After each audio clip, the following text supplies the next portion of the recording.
Thank you, Alicia. My name is Cinnamon Ronning, and Redwind is a national technical assistant provider working with the Office on Violence Against Women. Redwind's vision is to strengthen tribal programs and Native organizations' ability to develop and enhance local responses to address and prevent domestic violence, sex assault, and stalking. In this effort, Redwind is committed to building the leadership of Indigenous women, defining and guiding its work from traditions and values that carry the strength and essence of Native women, while recognizing that we must work across our community to bring everyone back into our circle of life. Again, my name is Cinnamon Ronning, and I will be facilitating today's webinar. Thank you so much for joining us today. We will have all of the webinars archived on our website. Today's webinar is Substance Use and Domestic Violence, Policy and Operating Procedures. This is going to be presented by Karen Artichoker, who is an enrolled member of the Oglala Sioux tribe in South Dakota.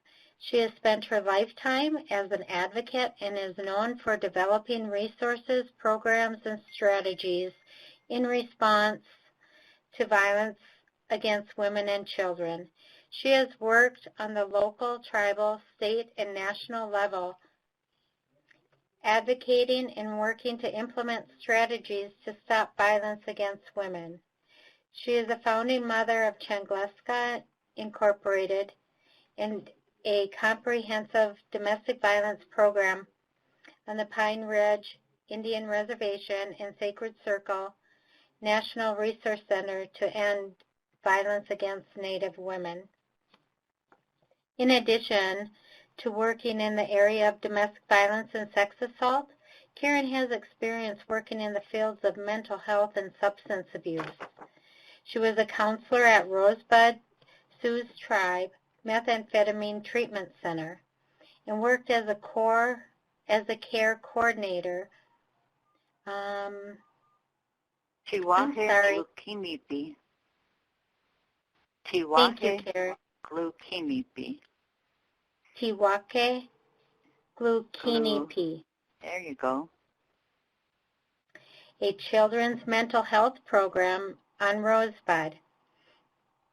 Karen has a BA from University of Colorado Boulder, in addition to graduate clinical mental health and alcohol and drug studies course from Santegleska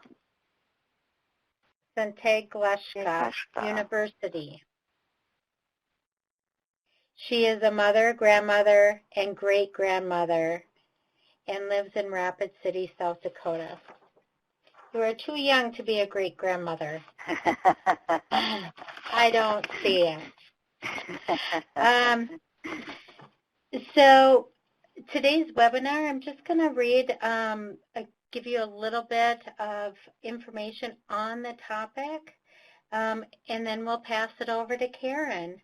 Providing a safe environment for survivors is a top priority for housing programs.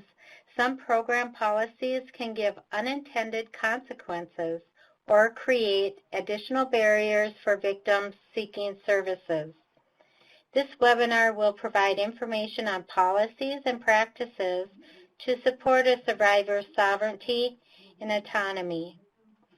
Karen will cover how advocates can raise the issues they see related to substance use and how to make appropriate referrals to programs available when a survivor is wanting to address the substance use.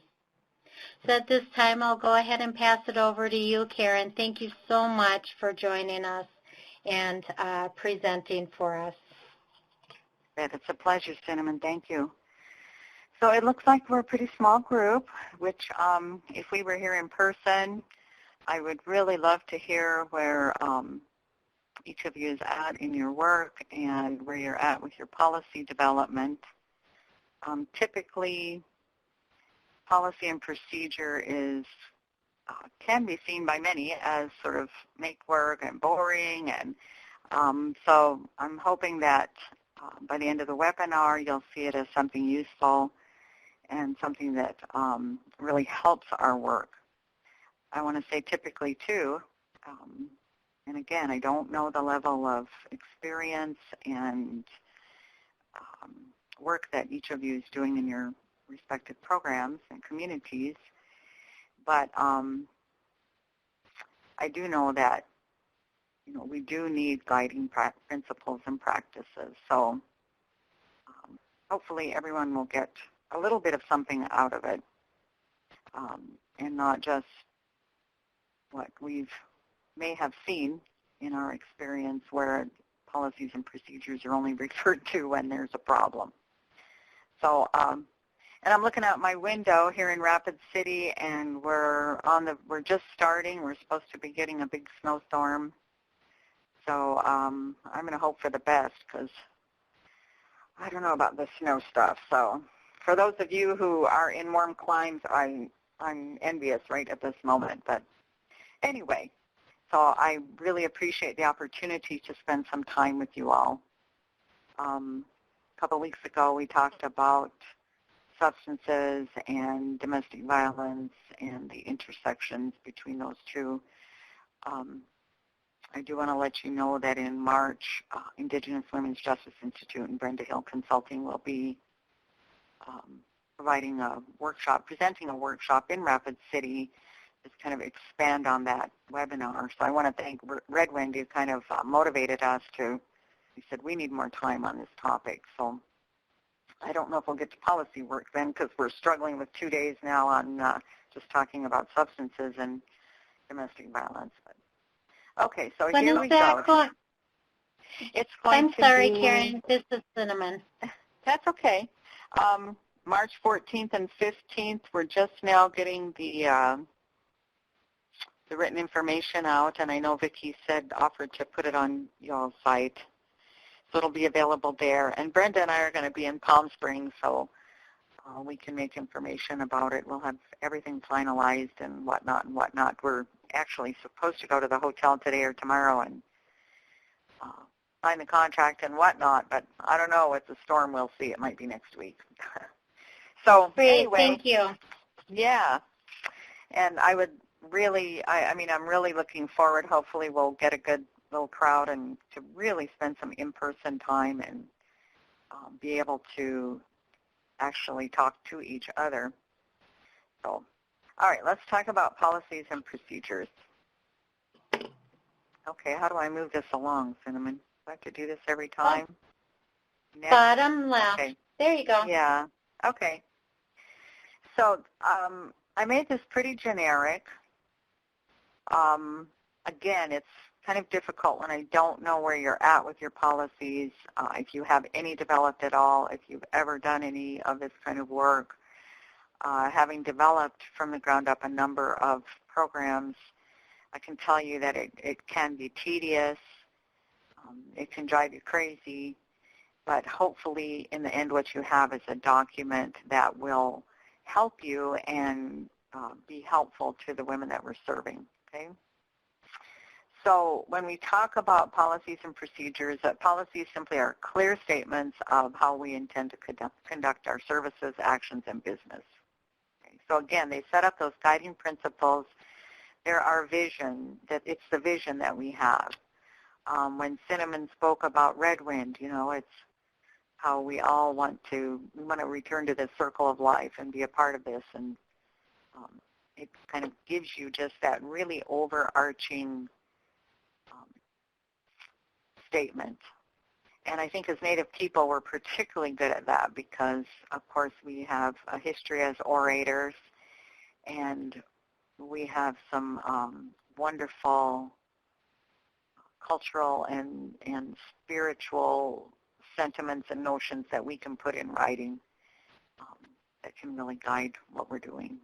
Okay? They don't need to be long and complicated. They're just pretty simple. Too far? Okay. Now, procedures describe how the policy is put into action. So it provides an outline, and you can go online and find a number of formats for how policies and procedures are written. Some are A, B, C. Under A, you'll have 1. Some are 1. Under that, you'll have a little A. I mean, there's numerous formats. Some don't use that format at all and have a bolded topic area. That's pretty simple to do. And I would really encourage you that, because I'm sure you have a little network here now with the transitional housing work, if there is a program that has that development, it's really okay to help each other and call around and get some samples. And sometimes it's sure easier. We don't have to reinvent the wheel here, and there are some very basic principles that you can look to other policies and procedures to help you find the language for. Okay. So the procedures tell us who will do what steps need to be taken, what forms or documents to use. Some people do bullet points, instructions. You can do forms, checklists, flowcharts. All of those are appropriate for this document. Okay. And so, of course, as you go out and you're looking around and finding policies and procedures, looking at formats, you can see how it varies between workplaces because, again, that vision statement and then all of the subsequent language, it reflects the values, the culture of your organization, the approaches, the commitments that your organization is making, and they share the same role in guiding your organization. I'd really encourage you, especially if you're just starting out, that it's really okay to be broad. And I see oftentimes that people start out broad, and then as situations come up, then you can see how we start rulemaking and we start putting some very specific things into our policies. I would discourage you from doing that. Think carefully about what needs to be really specifically defined and where it's okay to stay broad, so that as a program you have some latitude. There's some language will be considered on a case-by-case basis. Because remember, once you commit to writing, then you're also committed to following that across the board. And then you could potentially find yourself in a situation where you're like, oh my gosh, this really isn't appropriate, I don't want to do this. And if you don't do it, then you leave yourself open for, even potential legal action, but certainly some criticism from your community or your work colleagues. I'll give you an example that's not specific to transitional housing, but it's about personnel policies, and we're going to talk about how those all need to work together. But we had no policy on payroll advances, and we'd been doing business for quite some time. We weren't really a new organization, and it just hadn't come up. And then we had a staff person in a situation where they requested an advance. So, try to have compassion. We provided the advance. Didn't think too much more about it, and a few weeks later we had another employee ask for an advance. Now, for those of you that work for tribes or have worked in organizations with some longevity, some of you may prohibit that. Certainly I know our tribe has gotten into a lot of trouble, and individual people have gotten into a lot of trouble, and I've seen organizations get into trouble around the issue of advances. So we're talking to this employee, and we said, well, we really don't want to make this a practice. It's not, we can't provide a loan service, and certainly we've seen it's problematic when and has really gotten organizations, tribes, and individuals in some big trouble. And our employee said, well, you did it for her. So if we didn't do it, then, we would be discriminating. So we went ahead and did it in that instance, and then we presented our board with some language that we actually just prohibited payroll advances. We felt in discussion with our board then that it wasn't worth the potential problems. And if you decide you do want to do payroll advances, then you have to accommodate in your financial policy. So again, we're going to talk about how there's a synergy that has to occur across the board between various types of policies and procedures that guide your work. But just remember that if you put it in writing, you have to do it then. If you don't have anything in writing, that gives you a lot of latitude in terms of managing situations, but it can also be problematic as the situation the example I just gave you. Okay.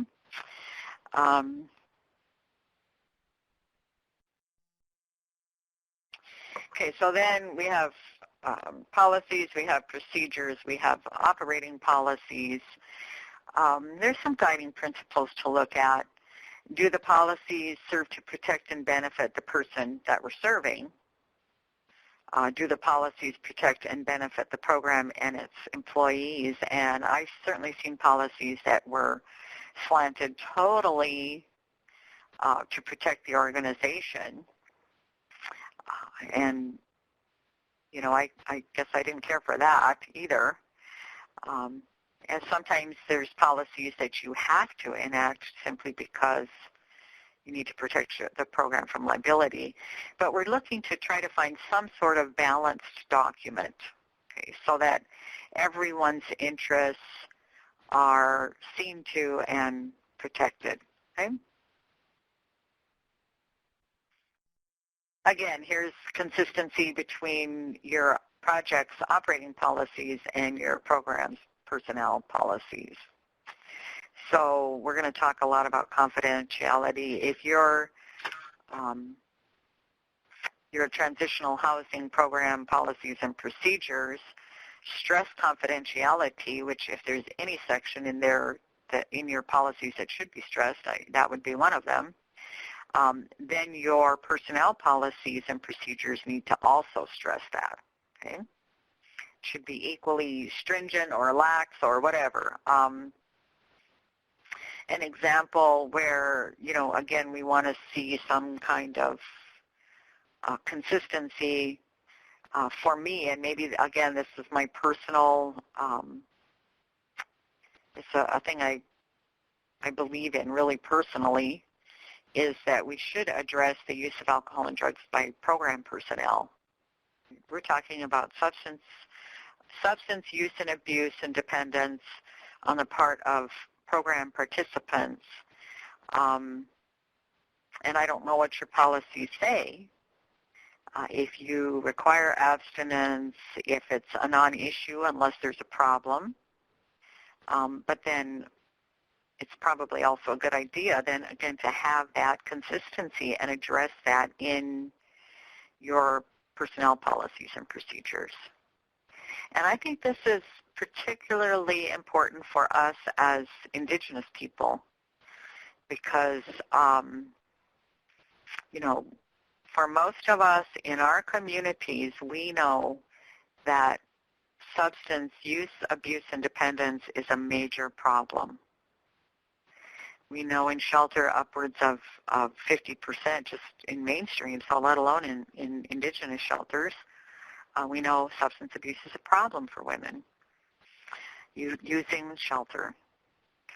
So I always linked it to confidentiality, and quite honestly, throughout my career, I have had a number of program people call me and say, Karen, what do I do about, we have this advocate, she's really a good advocate, but I got this complaint that she was sitting in the bar and she got in an argument with somebody over this woman and her situation.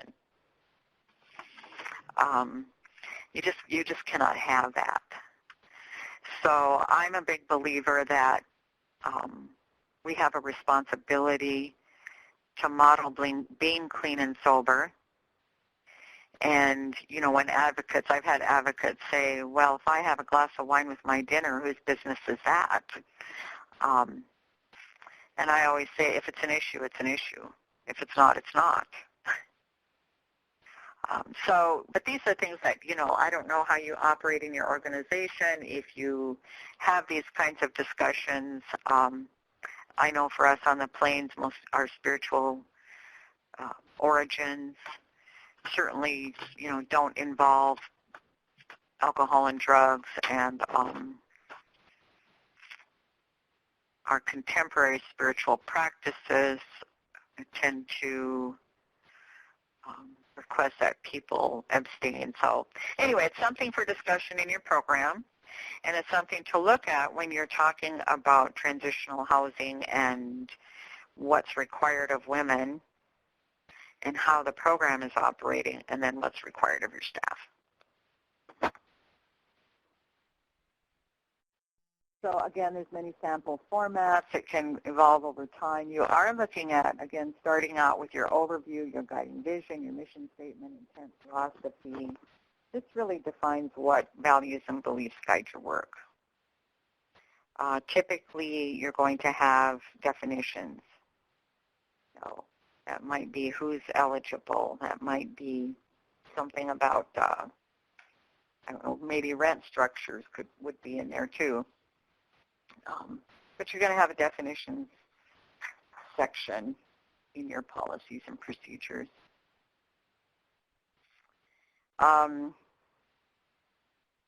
What responsibility does that program have if the person is not eligible? Your scope of services, duration and capacity, services available, referral process, issues of alcohol and drugs, tobacco, firearms, unacceptable behavior. What about relatives? That seems to be a big issue, at least in our area, when some transitional housing programs have been tried that, you know, relatives come up for the weekend and stay forever. Children, transportation, child care. Okay. Certainly, too, if you're looking at how your program is constructed, I mean, if you're working with independent landlords, do you have your own facility? What is it that you're gonna provide financially? What are the expectations, not only behavior-wise, but what about the money stuff? Okay. So lots of things to think about. Your scope of services, I'm assuming, you know, you're talking about safety planning for the individual participant, the staff, the facility, a wellness plan. I know that you can't mandate activities or participation, but you can offer it, and it's not a contract that someone would break and then be held responsible for in a contract, but there are some activities, a wellness plan that could be included in a safety plan or as a separate document. And I really encourage that because I think it's helpful to women to sit with somebody and visit about next steps and get it clear in your mind about what you have to do, what changes you have to make, what help is available, etc. Confidentiality, that's the biggie, huh? Because we know that while many of the participants are survivors, that ongoing victimization could also be occurring. So people, women participating in the program need to know what information must be kept confidential, who has access to it, how the information will be used for purposes of the program, how it will be kept confidential, the limits to confidentiality. Okay. So you need to define the circumstances in which information can be released, protects the safety, privacy, and rights of all involved, and you might even want to run your draft by a legal person. You know, there's some differences between confidentiality and privileged communication. I don't know if you live in a state where privileged communication is the law and you are included in that as advocates, or if that only applies to another set of professionals. So there's some things to think about, and certainly how privilege and confidentiality comes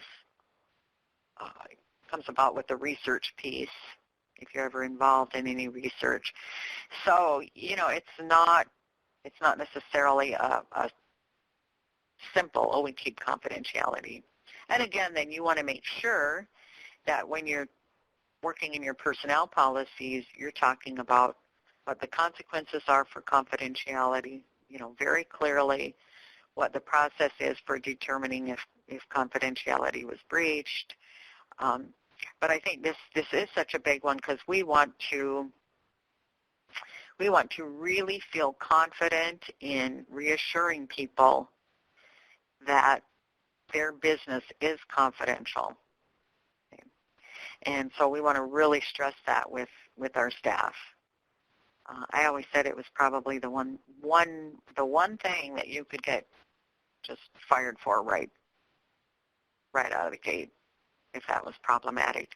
And we all know that trust issues are abundant in our communities. Heck, we have families don't even trust each other, right? So we really want to be using that as a trust-building tool.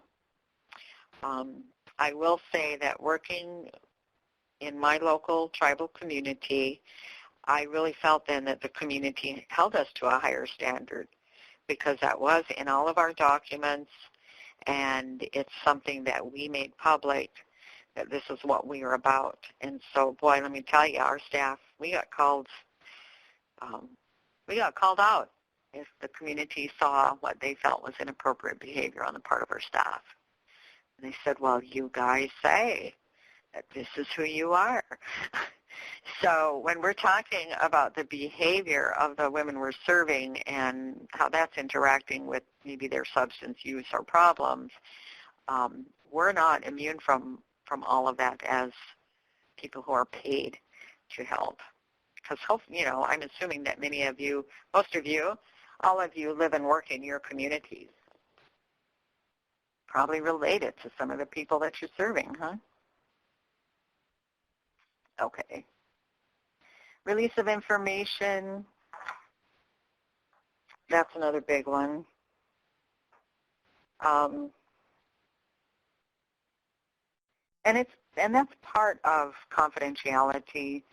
I know I've listed a few. I didn't list, if people want to use your image on a flyer or, for some kind of publication for the program. I mean, there's just lots of areas here to think about.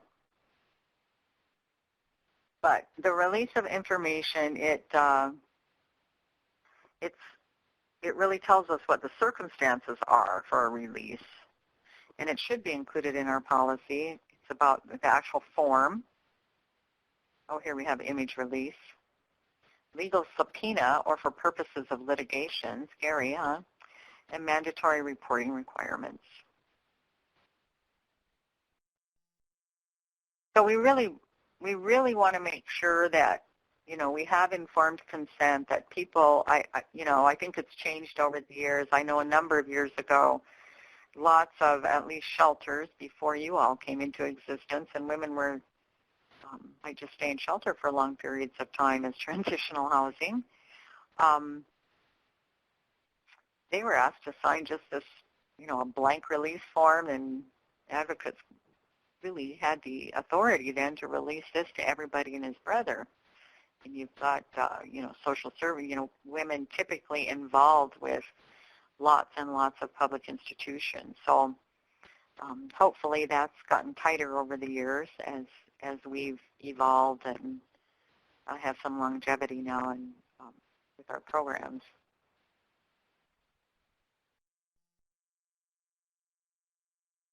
Okay, record keeping, again, that's all part of confidentiality.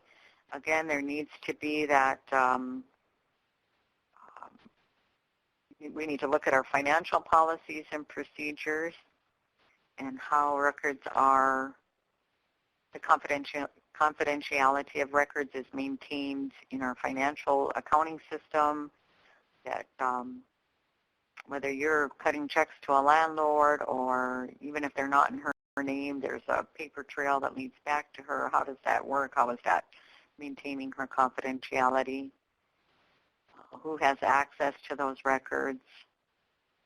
We know certainly that one time when we were not an independent organization and we were working with the accounting office and trying to get a woman a bus ticket, and we went in there because it was just going on and on and on time-wise. And so here we had this, staff line accountant saying, oh, I was at that party with her, and, she deserved everything she got, and why are you guys wasting your money?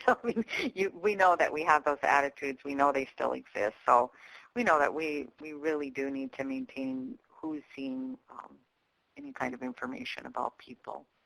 And again, in your policies, what are the consequences for violation? What are the applicable laws?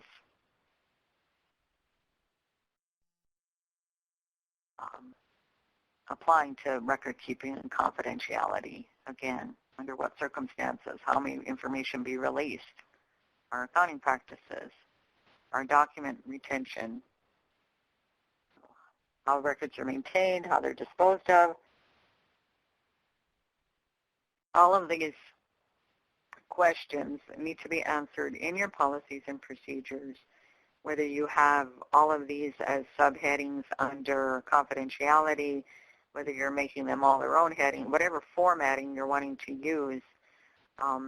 This is kind of the bare bones structure, I guess, that at least I would recommend that you start with. And maybe you're starting with something very simple, and again, over time it's evolving because maybe a funder is requiring some kind of policy be inserted. Maybe you just come across a pattern of situations to where you're thinking, okay, we need to actually lay some language down now about this. It's not okay for us to be silent on it. Maybe it's just time that you get a little deeper into it. Other policy areas I would recommend is staff training. Are staff required to attend training? Again, this could be in both sets of policies. It might be more fleshed out in personnel policies than it is in transitional. Maybe it's a line and you're saying, in parentheses, see the organization's personnel policies and procedures page, whatever. Some organizations require a mandatory minimum yearly training. We certainly did. We required that all of our advocates attend Sacred Circle's 40-hour institute, and then they had to have a certain number of hours each year. So what is all that? It should be, again, personnel policies and your policies and procedures. Do participants have the option to attend training? I'm a big proponent of we need to take people with us. And I don't know how many of you all are going to be in Palm Springs. Look me up if you're there, please. And love to have a cup of coffee and visit. But, when we organized the very first Indian Nations conference, we didn't have very much money. And we actually got more money from the Department of Justice, the Office on Victims of Crime, because we told them the tribal programs, they do not have the resources to send people. So then what we did was we said, we will give your program a scholarship, but for every paid person in your program, you have to bring someone that you're serving or someone from your community. And we had 40 kids in daycare. It was so much fun. We had just regular Indians roaming around there, not wearing suits. It was very cool. So I'm a big proponent that, most of our community folks, whether it's because of lack of education, whether it's because of lack of networking. Sometimes it's not what you know, it's who you know. Whatever the reason, they may not be involved with programs. But we want to expose people. And sure, we have our walks and we have, various programs. We're on the radio, but to actually take someone with you, I just think that's awesome. And we need to be doing that. I just loved it. We had one group that they were coming in a van, and they had they had like 3 staff, 3 women, couple kids, whatever, and they were so cute. They called and said, "We just need gas money because we all have EBT, so we're gonna buy bologna and we're gonna bologna and bread it down to Rapid City."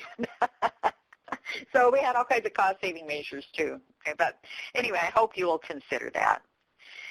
It might be nice to have what is a participant's rights and responsibilities? That's kind of a nice little document to develop. If you don't have any samples for that, you can look at just the domestic violence field. There's some great stuff there.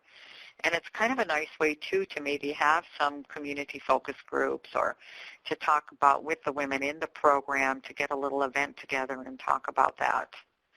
I always say that, the women's movement in this country was all about women's rights, and that's good.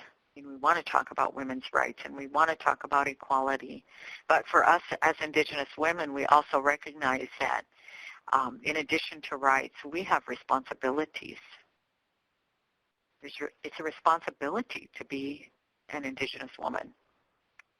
There's certain there are roles that we have, and it's important that we teach those to our younger generations, right? So it can really make for some nice discussion. And to say they used to have consciousness-raising groups, well, these are kind of it's our way of doing consciousness-raising. It's not necessarily about analyzing a book that we've all read, but to talk about with each other in community as relatives, as equals.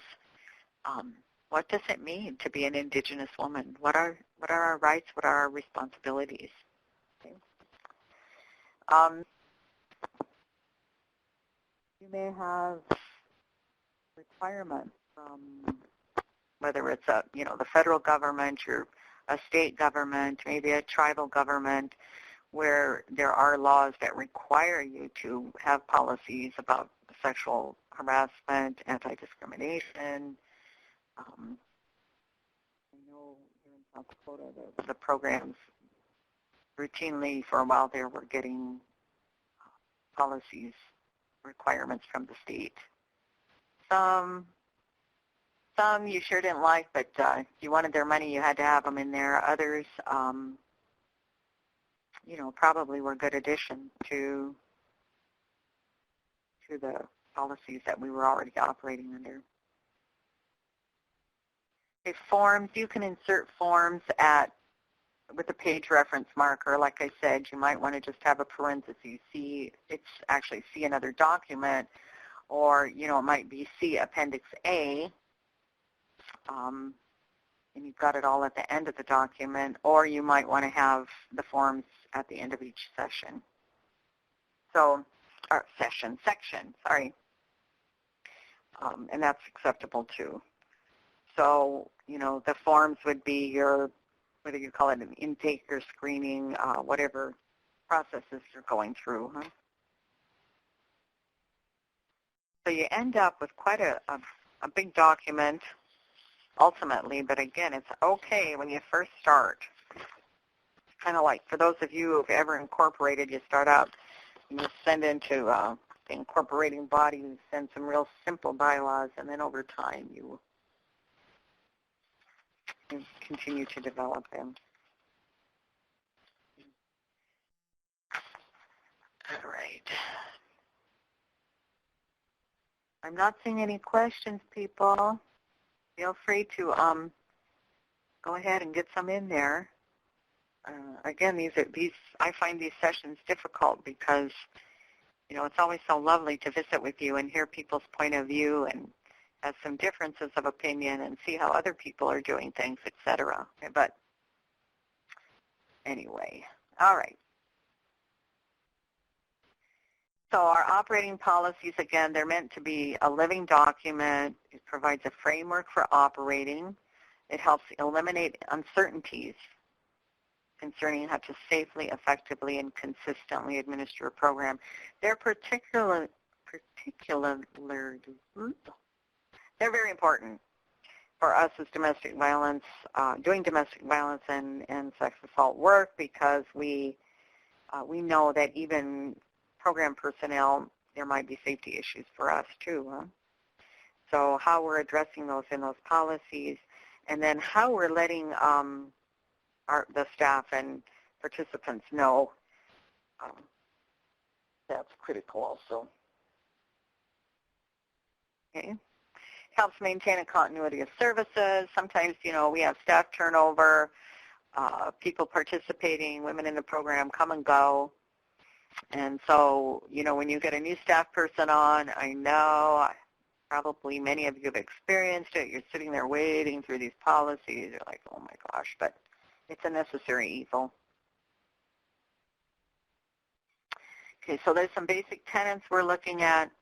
How do the policies and procedures embody the vision and values of transitional housing? How do the policies and procedures affirm that women are sacred? And how do policies and procedures recognize and support her sovereignty? So many of us as women, we have forgotten or we never learned that we are sacred. So it's really okay for us to cite our cultural teachings about women in that section and really make those our own.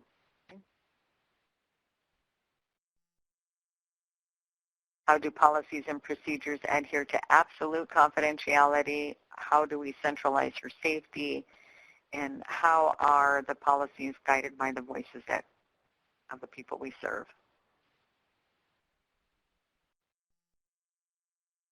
Okay, now the second part of this, and this feels a little bit disjointed to me, and I was trying to think of a segue.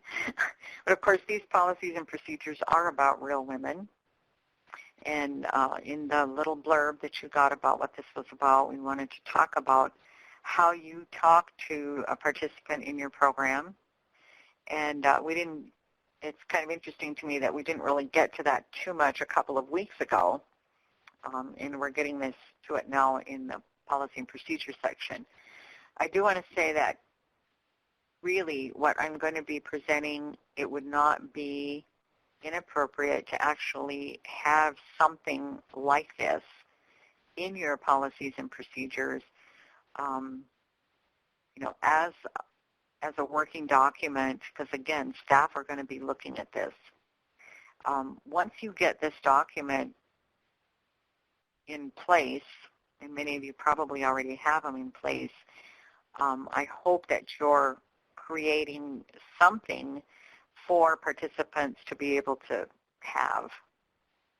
I'm assuming, maybe that's not what they say about that word, but that people get something when they come into the program. They get some kind of information, a packet. And there should, whether it's in a little booklet form, whether it's what deals directly with her situation, whatever, but she needs to get some information, okay? So we'll, again, a kind of a poor segue, but we do want to talk about talking with people in the program, women in the program, and I would propose that we want to talk with people as relatives, and we want to create a relationship as relatives. Now, that doesn't mean we don't have boundaries, but it means that, we're in this together. And at Tuahe Blue Kimipi, the Children's Mental Health Program, which means bringing the family back to life, we didn't have clients. We had relatives. So that's about creating a culture in your organization that is, it's not us and them, it's us. Okay? And many of us have experienced the same things. Many of us may be experiencing the same things as the women we're serving. Doesn't mean we can't help each other. Okay? But we know that a number of women are going to have problems with drugs and alcohol. Some they may be using in their home, and it's not to the level, or they don't have, it's not such a problem that it's coming to anyone's attention. Again, what's your business is your business. But you might feel a need to talk with someone. And maybe, maybe somebody, maybe an agency person has contacted you, maybe, however, in whatever way. Maybe you live in that community and you know everybody and you know something's going on and it could be a real problem, hurtful. So I would say, time your message. It's good to talk to people shortly after they've experienced a problem. Of course, you don't want to talk with them while they're intoxicated or high, but sometimes when you're talking to people right when they've kind of moved themselves through this mind-numbing experience, emotion-numbing experience, then and they're kicking themselves, that's really sometimes a really good time to extend an offer of assistance, Again, don't talk to people when they're drinking or high the following day or whenever, when they're clear-headed, but it's still fresh in their mind. Focus on consequences.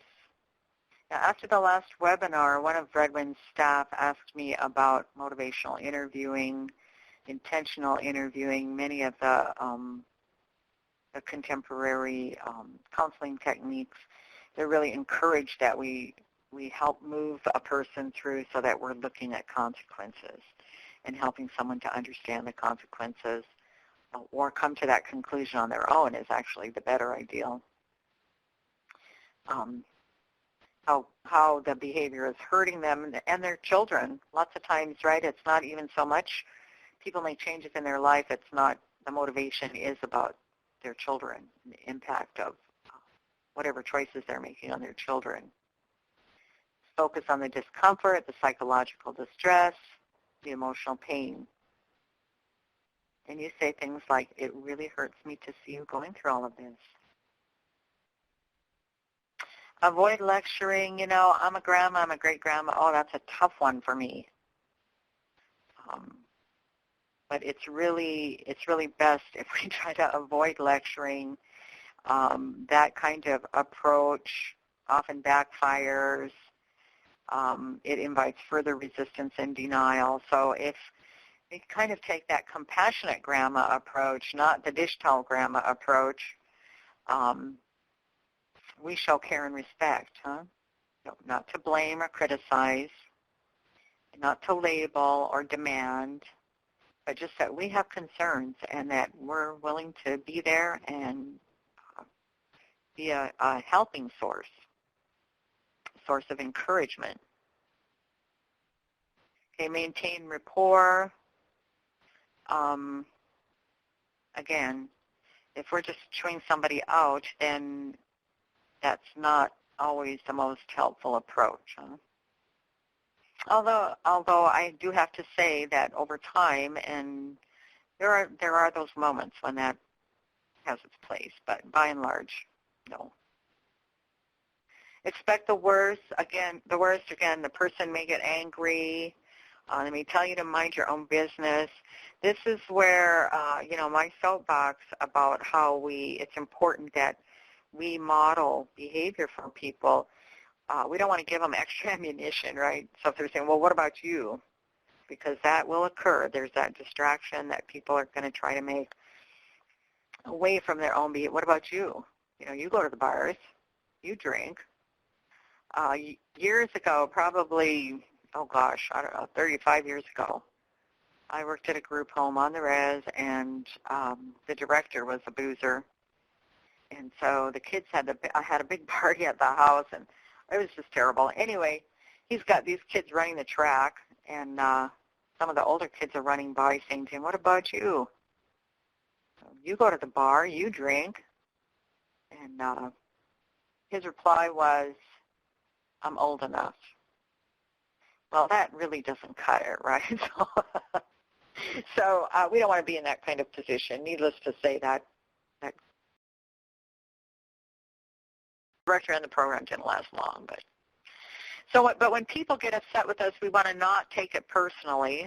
It's not about us. Those are common reactions: denial, justifying, minimizing. It's all part of the addiction. It's part of the, and again, if you come to Rapid City in March, we'll talk about that, the changes in the brain that occur, the distortions in thinking that occur that we now see are, commonplace. I did a training on these thinking errors with some council representatives. It was fun and hilarious at times too, because, whether we're drinking or not, most of us have grown up in some kind of environment. We've not been untouched by addiction, and so we've been exposed to these thinking errors, okay? So they're going to try to blame you. They're going to try to blame the program. They're going to get mad. That could be a common reaction. So after somebody cools down, and, you can talk about the negative experiences from drinking, you hope that as they think about things, then you've planted a seed for recovery. I remember a relative of mine many years ago, and here at some point, it took him about, I want to say, 10 years, and he started on a path of recovery, being clean and sober, and he says, "I just want to let you know, sis, that, you had that talk with me about once a year, and I know you thought it was going in one ear and out the other, but it really did sit in there, and the things that you shared with me, I really did think about, and I want you to know that while it took me longer than what you and the family had hoped for," he said, I did take to heart what you said and think about it. So then, of course, we want to offer assistance, and that's where it's your responsibility to know what's available in the community, where they could be referred to. And again, in the previous webinar, I talked about the difference between case management and being an advocate, where case management, you're really just kind of monitoring and making sure there's consistency in these services. That's at least the textbook definition, whereas with advocacy, we're taking a look at, we're really looking at being bias supporters. We're really looking at, actively getting in there with somebody. So that's where I hope that, some of you are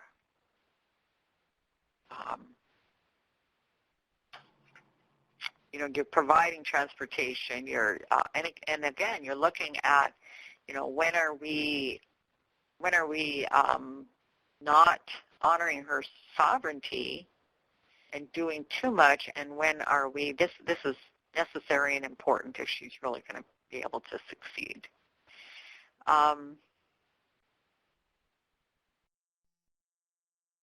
So, AA, I know that's been around in lots of tribal communities, and there's still lots of tribal communities where it's, it's not a big movement. Again, those issues around confidentiality, all those issues around trust, but in some instances and for some people, that's been very effective. NA, I think, is not as active, although I was surprised to find that there was a group from Rapid City that would travel to the reservations for NA meetings at people's request. And I did request that some folks come down, and they did come down, and there was one meeting, so it's not like it was anything consistent, but there's a program called Women in Sobriety. You can Google it. They have 13 affirmations as opposed to the 12 steps of AA. It's absolutely wonderful. Of course, helping somebody to get into treatment and going through that assessment process.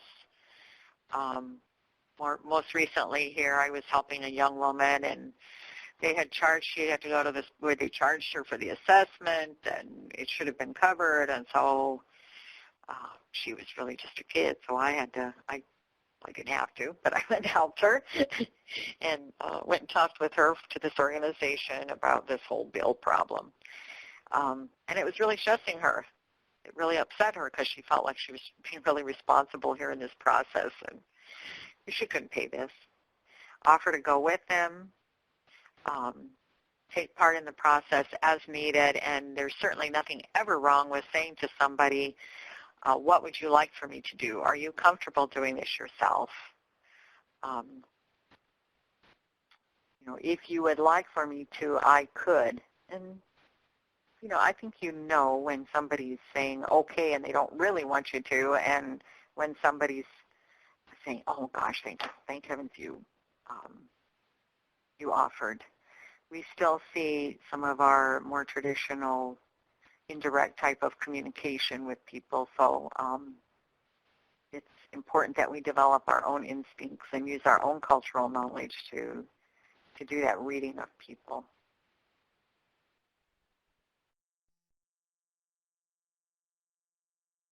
Oh, and here's Vicki coming on. I think all of you can see this. I'm going to digress for 1 second just because it's very awesome. Thank you, Cinnamon and Vicki.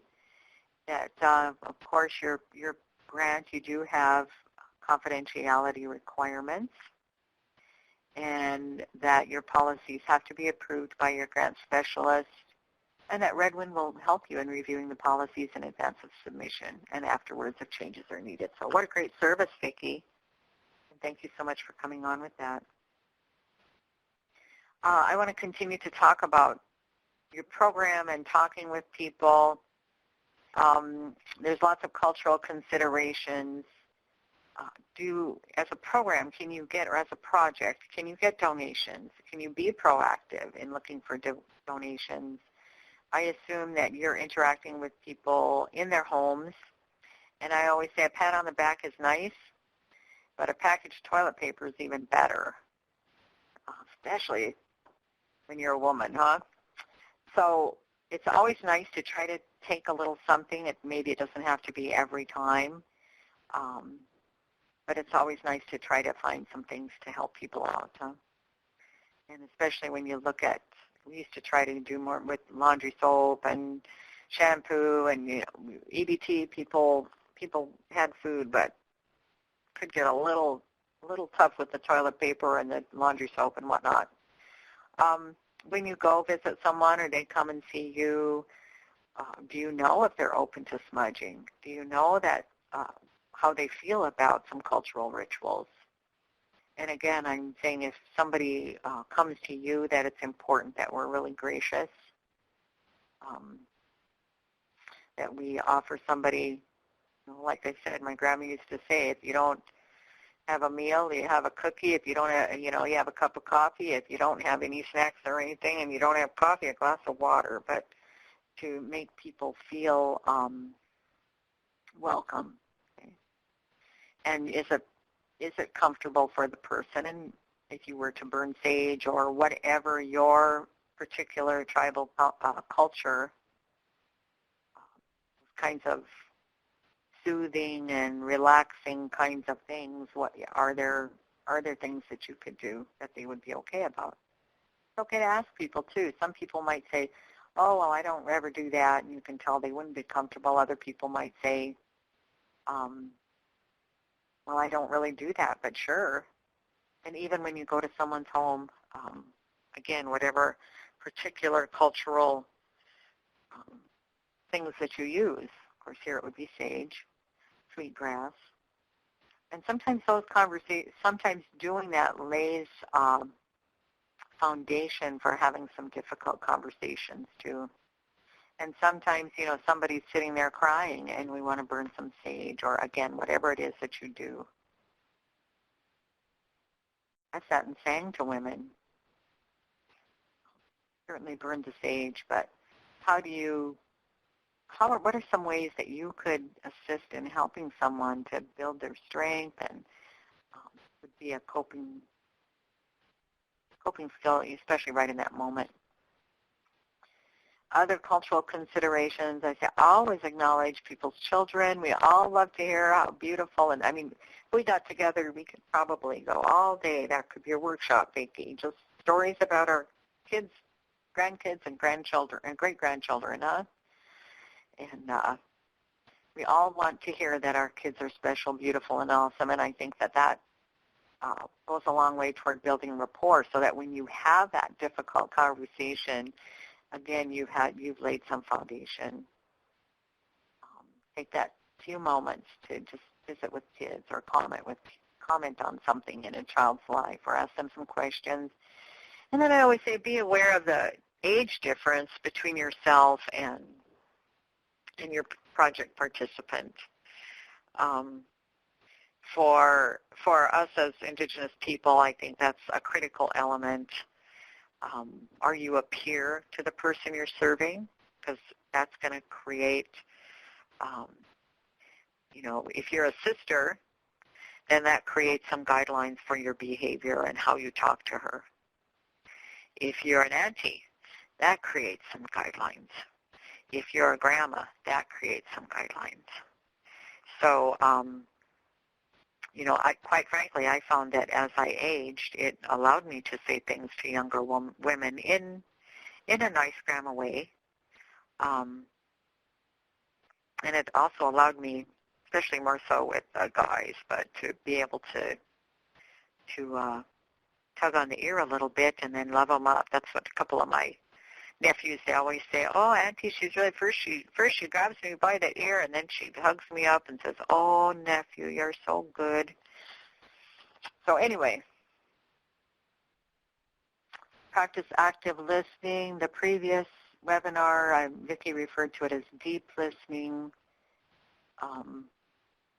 People want to feel heard. And I think especially for women who have been battered, it's like they've gone to different institutions, different family members get sick of them, on and on and on, and pretty soon nobody's listening to them. So to really take that time to hear her voice. Okay? And again, you might have conflict. She might get upset with you. It doesn't mean you go away and never come back. Doesn't mean she's going to pout at you forever, huh? So, I mean, this is all part of having a relationship, and those are things that you can talk to her about. Like I said, sometimes I sing, I tell stories, provide cultural materials. Sometimes I bring stories in writing or finding out what people's interests are and what they want to know about. And again, so this is all part of she may be using substances. There may be times when she abuses them. She may have a real big problem. And then again, helping her to get access to cultural people, ceremonies, and information. I told a story on the last webinar about a young woman who called me, and her children were part of our program. And so I called her because we were going to start to offer Inipi, or the sweat lodge. And so I'm visiting with her about this, and then she says, you do that? And I said, well, I would be the one pouring, and visiting with her, and she says, I don't know anything about that, but I just know in my heart that that's what's gonna help my family. And she said, I have a really big family, but I don't really know. They don't know anything about any of this stuff. And so here, when we were doing some of our staffing and we were meeting and whatnot, so it was all above board, but one of the other staff people said, Karen, don't you remember her mom was at the shelter, and she said, I remember you bought her a coat one time. She was a little girl. I'm like, wow, I don't remember that. But So we have this history with people, especially as we age. And I just have to believe that even though, you know, her contact with our program, her children's contact, there was no like overnight transformation, but there was benefit to them that we see over time. Okay? She came out to our camp at Sundance, and we went into sweat, and she brought all her nephews. They didn't go in, but it was so interesting to me that here's a family that she says they've had very little cultural and spiritual contact, and we got out of that sweat, and he said, he was about 16 years old. He said, I know you had a really good sweat because this bird came and then this wind came, and it was so beautiful. So this is in our DNA, this cultural knowledge, and our job, I believe, is to help people to tap into that and bring that out into the world so that we can walk with it.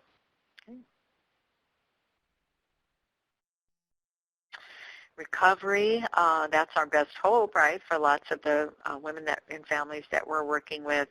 It's a process, and it needs to be balanced with this multi-step approach, and we need to just provide opportunities for growth and change.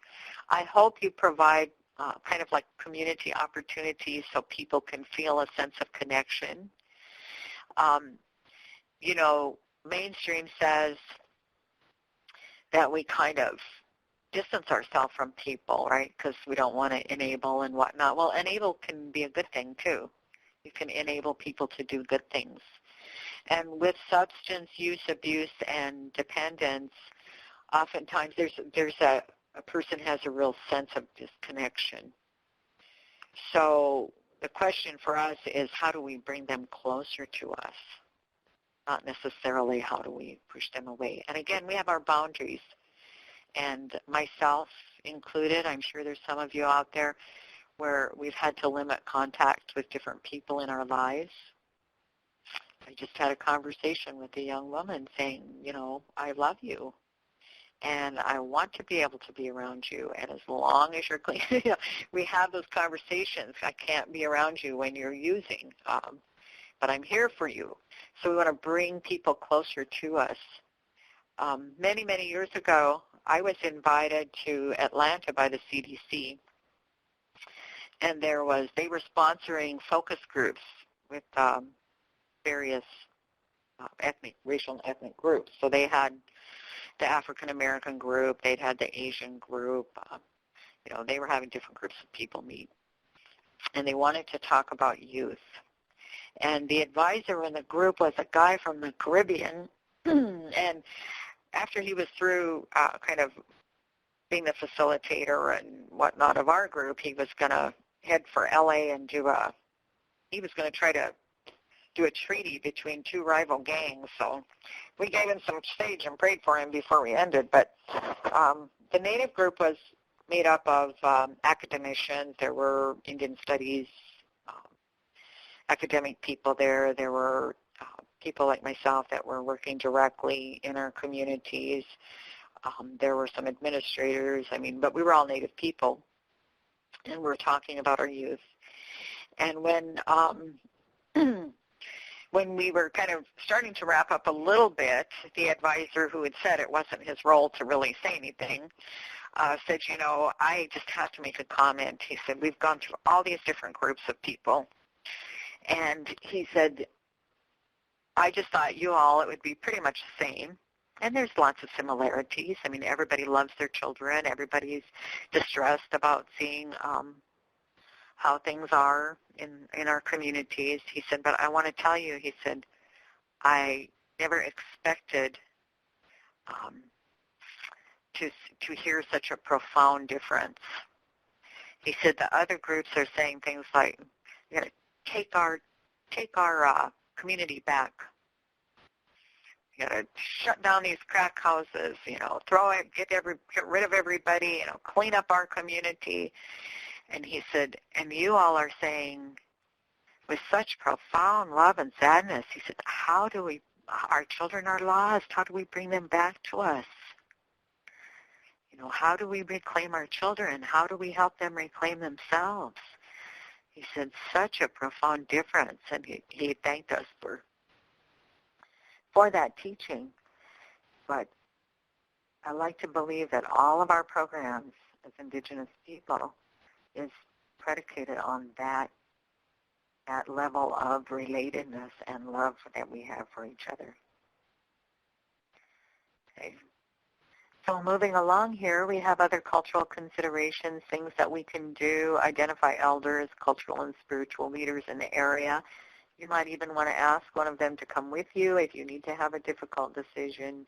Maybe that's the person that would be willing to have the conversation. Are they aware of it? Are they able to, given your confidentiality considerations, etc.?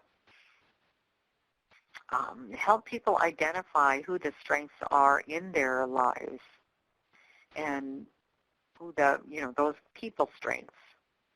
And not only who's there for them, because many people don't have someone there for them, not one person, sad to say, but maybe there's someone in their community they admire. Maybe it's that elder or cultural, spiritual leader. Maybe when you're having that difficult conversation, you're going to say, is there someone that you would like to talk with? Or here's so-and-so, and you don't know them, but really a wonderful person, and I think they could be helpful to you. Would you like for me to get a hold of them and bring them by or arrange for you to meet? And again, we're looking at identifying people who are in recovery and capable of providing support. So we want to have a kind of a reference list of people that we know would be a helping force, a source of strength for this family. We're going to start winding it up here and taking a look at the big question that I'm betting you all have been sitting there thinking. Under what circumstances should a participant be released from the program? Does relapse warrant release? And ultimately, is homelessness a justifiable consequence for violating a rule? And I have more questions than answers. I can't necessarily give you a sample policy, but I think that's something that those are some of the really, really big questions that programs have. How many chances do people get? What do we do when? So that's why we want to talk about referral. We want to talk about really creating that relationship so maybe we can prevent, having to release someone from the program, because we know that, boy, that's going to be a hard time, huh? And sometimes we have to see to the interests of the program or other participants, and it's just something we have to do, and we pray. So I conclude here by saying that we have to have faith. We trust that, we're on this journey together, that people will survive and grow over time, and that whether they leave the program voluntarily, whether they're released from the program, whether they return to the abuser, relapse, whatever happens, that we want to know that they will have received something from us and the program, something that will, whether it's right then and there or over time, will create some changes for them in a good way. So again, sometimes these things, they take time. And we've all heard those. My young friend who said, I prayed for 7 years for my grandma to grow up. They told me that sometimes they touch and just keep praying, and my grandma stopped. So it was like the 7 years melted away. So we know that these things take time. So we rely on our prayer. We rely on who we are. We help the women in our program remember or relearn or learn that we are sacred, And I would close by saying we begin in water, and water is life. Thank you very much. Thank you, Karen. I just want to ask any of the participants if there's any questions. I want to leave some space and time for that as well. So please raise your hand on the top left or go ahead, type your question in. We would love to hear from you.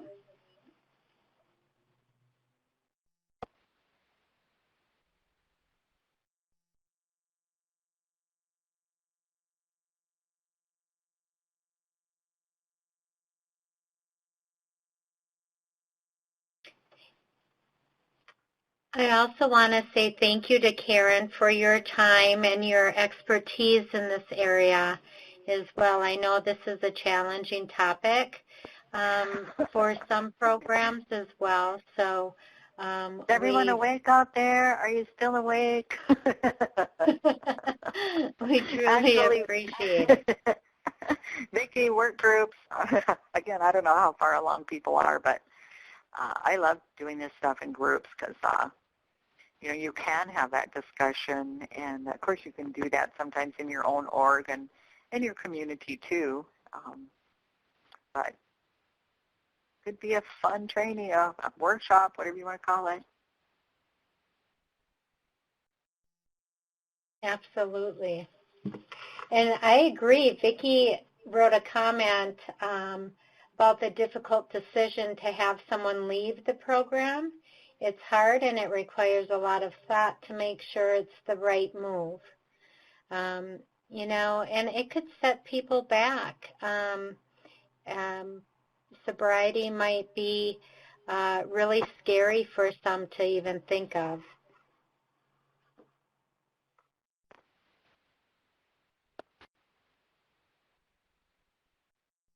Well, it's a lot of responsibility. You know, it's a lot of responsibility for us as program people because we could forever change in a good or a bad way, you know, the family situation. So it's something to give thought to. Doesn't mean it's necessarily a bad decision, though. It could be that I've seen it where, and many of you out there, I see Gloria and hi, Gloria. I know you have so much experience, so I'm looking forward to seeing what you're typing here for us. But I have seen it where you know, a young family's been told, okay, this is it, and they've survived it, and you know, we maintained a relationship. It wasn't like we went away. It wasn't like we stopped helping. We just had to help in a different way. So that's a really great point, Karen. Yeah, so you know, hopefully we're not going to like totally cut somebody off. It's not like, because people have enough abandonment issues, right? And sometimes, you know, you won't hear from people, but again, but the fact that you said we're not abandoning you, but something has to be different for you now. And try to, if you can, help them with something different. If you can't, let them know that you're still there. So, and we've had that in our own families, so we know. Right. I think the courage it even takes to reach out to begin with is, you know, a lot. It takes a lot of courage to reach out to begin with. So we really need to ask ourselves as service providers if we're helping or hindering their progress. Right. Right. And, you know, there's so many fine lines, and that's why it's good for us to have a support network, too. You know, we need to, when we're looking at making referrals and talking to somebody, we're kind of trying to broker these deals and gently move people along, or make them aware of the consequences if something doesn't change. And again, we might, you know, in my own family, or certainly in my work life with my relatives in my work life, you know, you make that appointment, or they've made an appointment for an assessment that doesn't work out. Pretty soon there's another, it doesn't work out. Who knows? And I always remember my cousin who says, "Sis, don't give up on us." He said, I went to treatment 8 times before I finally caught, or, people do relapse and claw their way back up. And I said, when someone's on their knees, I'm going to try to help pick them up. When I'm on my knees, boy, I sure hope somebody will be there to help me stand up. So, again, we have to think carefully, and of course there are boundaries, and of course, as we think through things like you said, what's hindering, what's helping, and to be careful in our thinking, but we've got to stand together as relatives. Well, thank you so much, Karen. I appreciate your time and your expertise again, and totally agree with what you're saying as far as our peers. They're our relatives, and they're our family members and community members, so we want them functioning well within the community. So thank you so much. 1 second, if I may. Okay. Gloria, you said you believe substance abuse needs to be addressed and referrals made. I agree totally. A couple of weeks ago when we were talking, I said we need to go there and really, when you really talk to women in recovery, lots of times they're going to say, "I wish somebody had gone there with me. I wish somebody had," and I don't mean necessarily physically. I'm talking about having that difficult conversation and trying to help move somebody to getting some help, making those referrals. And sometimes it's not just saying, "Okay, here's where you can go." It's figuring out, is she able to make the call herself? I always remember the 18-year-old in shelter who had 2 kids, and they called me, an Indian woman, to talk to her because she was an Indian girl, and she told me everything that she had already told the advocates. She'd already told everybody. They just didn't do anything. So I said, well, and she was concerned. She thought she was pregnant. And that was what was on her mind, and she had told them that. And I said, well, have you called the hospital to see about, going in and finding out? And she said, well, I called, and they wanted to know which department I should go, and I didn't know, and she hung up. I said, would you like for me to figure that out for you? And she said, would you? So again, it's not as simple as just saying, here's this organization's card and number, to really figure out what is helping, and to do that in a respectful way. So I will end there. Thank you. I'd like to remind everyone that each of our webinars are archived and will be available on our website within 2 to 3 weeks after each of them. We have another one coming up on January 12th at the same time, 12 p.m. Pacific and 3 p.m. Eastern. So please let us know if your email address changes or contact person changes so that we can make those adjustments so that we are making sure that you are being notified. And Red Wind does offer on and off technical assistance is available for transitional housing programs, and we can assist with policy and protocol development, program evaluation, staff training, etc. So if you're interested, please fill out the TA request form on our website at http red-wind.net. We offer a variety of trainings and consultations on and off-site, one-on-one, through email or phone calls. to non-TA programs as well. Like us on Facebook. We try to post trainings, educational materials, whatever it may be, as well on our Facebook page. So I hope you have a wonderful day.